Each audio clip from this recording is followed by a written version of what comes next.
নির্বাচন বিলম্বিত হওয়ার একটাই কারণ আমি দেখি, সেটা হচ্ছে সদিচ্ছার অভাব। কাদের সদিচ্ছার অভাব? সরকারের সদিচ্ছার অভাব এবং বিএনপি ছাড়া অন্য যে রাজনৈতিক দলগুলো আছে তাদের সদিচ্ছার অভাব।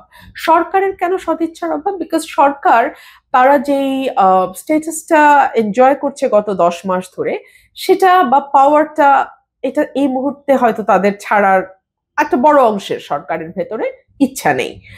আর অন্যান্য যে রাজনৈতিক দলগুলো আছে তাদের ব্যাপারে যে বিষয়টি, একটা জরিপ প্রকাশিত হয়েছে আজকে, সানেম জরিপটি করেছে 15 থেকে 35 বছর বয়সী তরুণদের নিয়ে, 2000 তরুণের উপরে এই জরিপ করা হয়েছে, যাতে দেখা গেছে যে আজকে যদি ভোট হয় বিএনপি পাবে 39%, জামাত পাবে 21%, এনসিপি পাবে 15%, আর আওয়ামী লীগ পাবে 15%।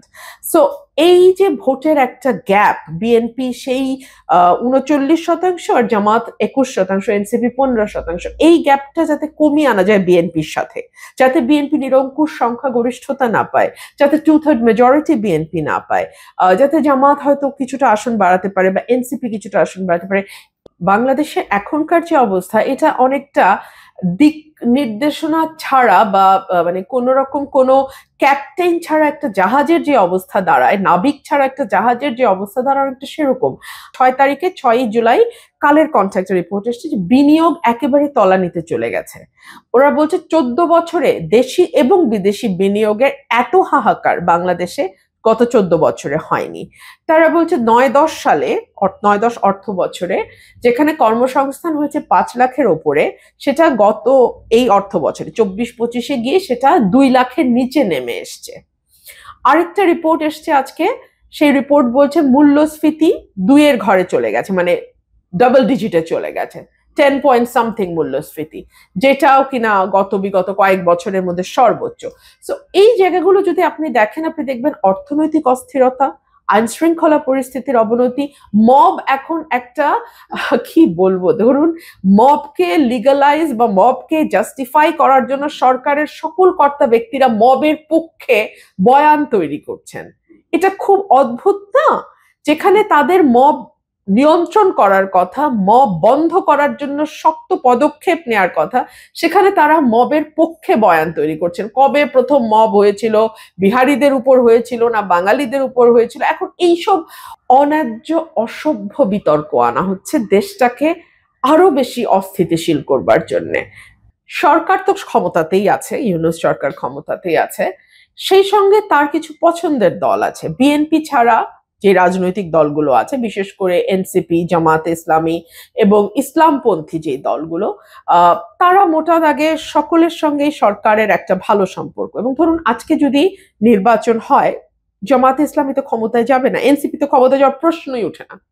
সো এখন তারা যে পাওয়ার এবং পজিশন এনজয় করছে, একটা ইয়াং ছেলেরা যখন সমন্বয়ক পরিচয় দিয়ে কোনো থানায় যায়, কোনো প্রশাসনে যায়, সচিবালয়ে ঢোকে, তো তখন তারা যে হ্যাডাম দেখায় বা দেখাতে পারে, একটা নির্বাচিত সরকারের সময় তো এই হ্যাডাম দেখাতে পারবে না তারা।